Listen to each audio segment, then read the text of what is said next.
ত্রয়োদশ জাতীয় সংসদ নির্বাচনকে সামনে রেখে সমসাময়িক নানা বিষয় নিয়ে রাজধানীর ফরেন সার্ভিস একাডেমিতে চলছে প্রধান উপদেষ্টার প্রেস উইংয়ের সংবাদ সম্মেলন। আমরা সরাসরি চলে যাচ্ছি সেখানে।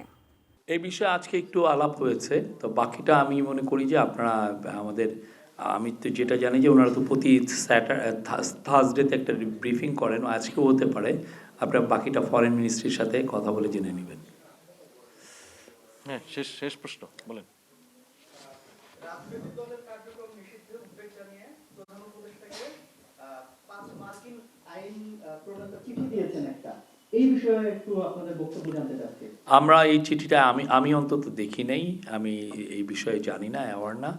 বাট আওয়ামী লীগের বিষয়ে আমাদের সরকারের অবস্থান স্পষ্ট যে আওয়ামী লীগের যেহেতু আওয়ামী লীগের অ্যাক্টিভিটিস ব্যান্ড আছে এবং আওয়ামী লীগের ইলেকশন কমিশন আওয়ামী লীগের পার্টি হিসেবে রেজিস্ট্রেশন স্ক্র্যাপ করেছে, বাদ দিয়েছে।